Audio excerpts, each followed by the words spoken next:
Hello everyone, welcome to my presentation. My name is Courtney Windju and I will be presenting to you today on the community in which I live, which is Plymouth Meeting, Pennsylvania. For those of you who aren't from the area, it is about 30 minutes outside of Philadelphia proper, so consider the greater Philadelphia area or the suburbs of Philly.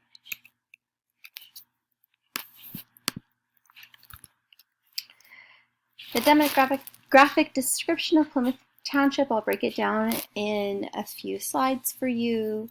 So to begin, it consists of about 82% non-Hispanic white individuals, 6.2% Black individuals, 8.4% Asian, and 0.6% who signified as other, and this is according to the 2010 consensus.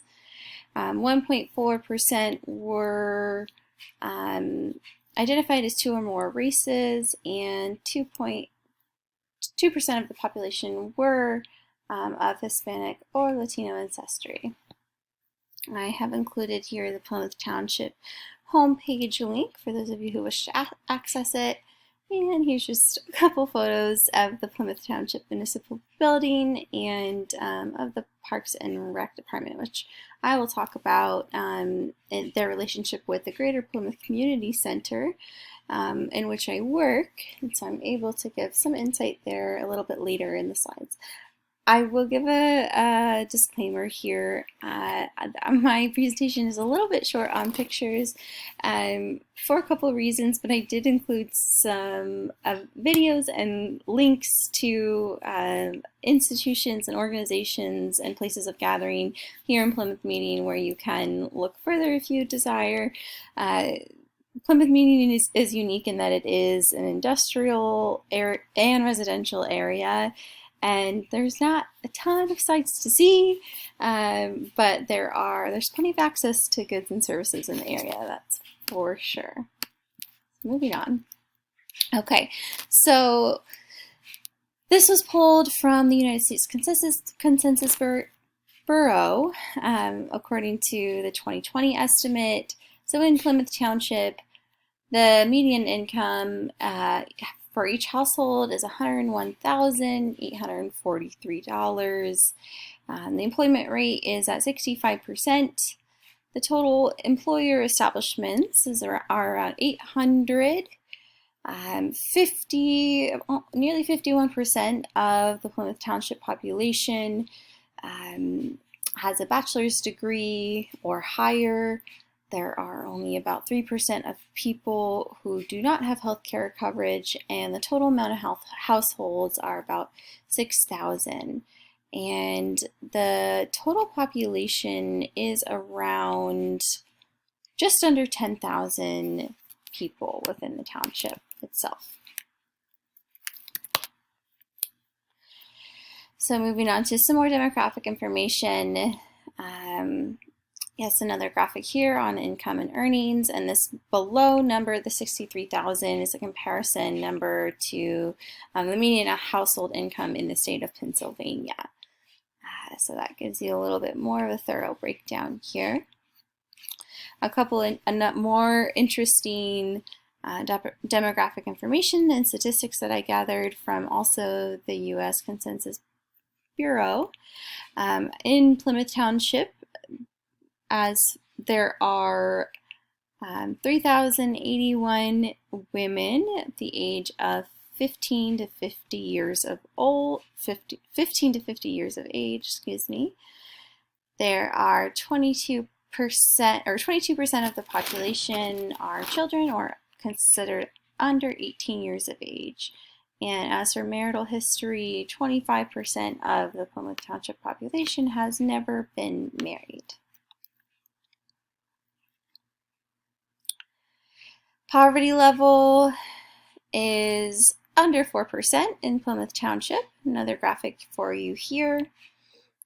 And then over here on the right side, a few more tidbits. So education, again, 51% with a bachelor's degree or higher. As for school enrollment, nearly 70% of school-age kids, kindergarten through 12th grade, And for disability, about 8.5% of the population consists of disabled folks. All right, moving on to the overview of important institutions in Plymouth Meeting. Again, here on the right side, you'll see a graph that I pulled from the U.S. Census Bureau depicting the types of businesses that are in Plymouth Meeting. And you can see, given the percentages, this isn't all of them. But you'll see there is a fairly high percentage in this graphic of professional, scientific, and management services, some more in just the finance and insurance industry. We've got some in retail and trade and construction.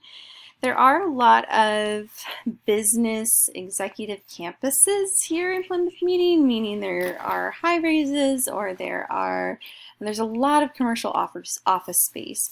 And I will point out here over on the left side, so PayPal is one of them. I suppose one of their headquarters is here. They signed about 11-year lease for a huge commercial space that is here in Plymouth Meeting.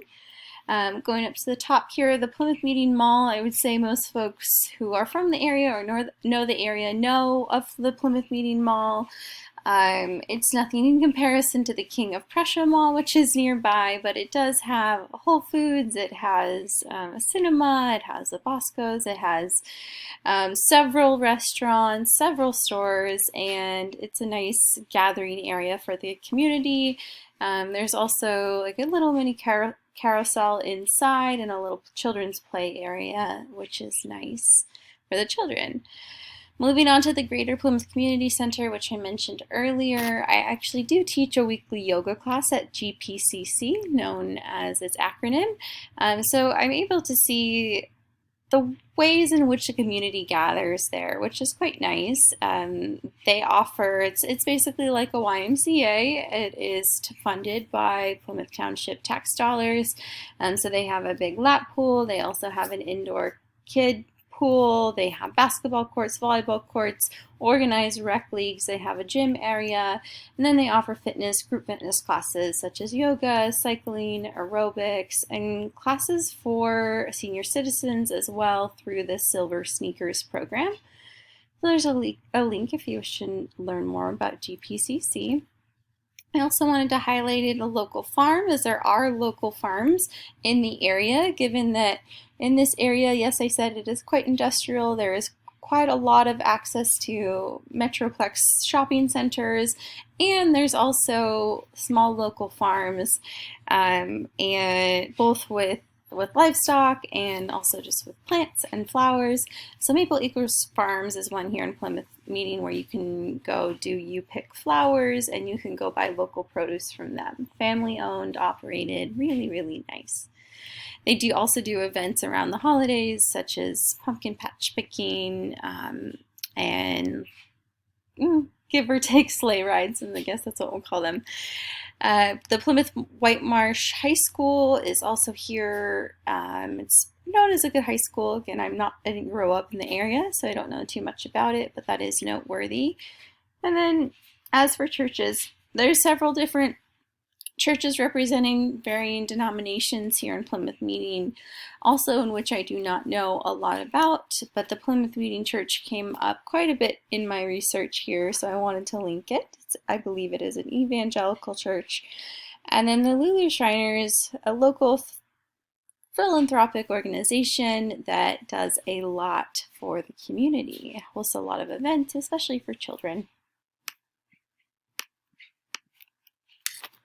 All right, moving on. Here is a map of Plymouth Township. It is a zoning map. This is one of the best I feel like I could find. So it's quite intricate here.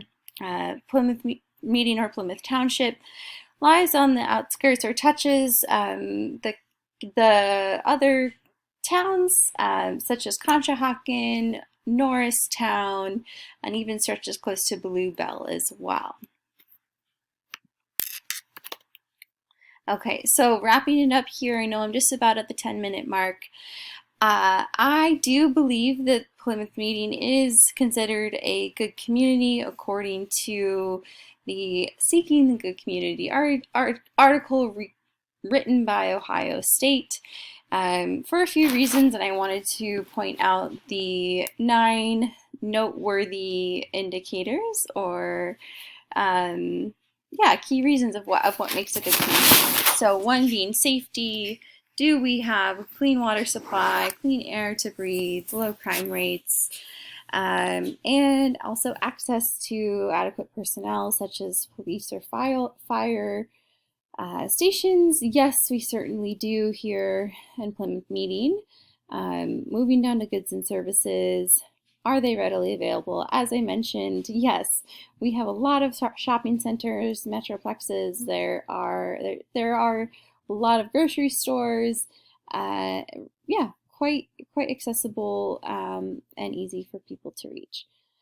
Relationships that bind citizens together. I'm really happy that this came up as one of the 9 key elements, as I believe this is fundamental to just human existence in general and also informing community. One example of this being my partner and I are new to this area, new to the Plymouth Meeting. We've only lived here for a couple years, and we have just under a 2-year-old child. And there have been many times where we have quite literally gone knocking on our neighbor's door. We don't have family super close by, so in those moments where we need help with our kiddo, our neighbors have been so kind and willing, and some of them we've met right when we moved it here. Others we've met over the past couple of years, but it just brings me back to that. It truly does take a village, and I do feel grateful to live in a place where that feels accessible. And again, as I mentioned, I teach yoga weekly at the community center, and they always have different events that they offer that are free for the community, so it's really nice. The commonality of values and goals, I do see this in family and community events that are put on, such as summer fairs and on weekly like movie nights that are put on for families, and also just businesses giving back to the community, the ways in which they sponsor like the local t-ball field. It does feel as if there are common goals and values here in this community. The whole person principle. Communal groups exist to create authentic relationships. I liked that in this key principle. So yeah, so we are all making each other whole. That comes back to the Ubuntu proverb, which I really love, which says basically no person exists in isolation, and that is not the reason for our collective human existence. So yeah, I would say this is something that I do see here in Plymouth Meeting. And then lastly, even though these are just 6 of the 9, predictability. Yeah, there's familiarity in everyday interaction. So although we are just a town, a part of a larger urban area, you can go to local restaurants or grocery stores and people see familiar faces and people that you know and have seen before, which I do really think that helps in establishing a sense of community. Then the last thing I wanted to mention here was just a quote that really stood out to me at the beginning of the Ohio State article, and that was, "Today, you and I may not know that we can build a wholly ideal community, one that can reconcile the cleavages of class, race, age, and style of life of the multitude that comprises the American people. But we must believe that is possible." And I guess I acknowledge the first part of that quote, and that many times it doesn't feel as it is possible, but we must believe that it is. And yeah, I truly do. Okay, thank you all for joining, and yeah, I will see you soon.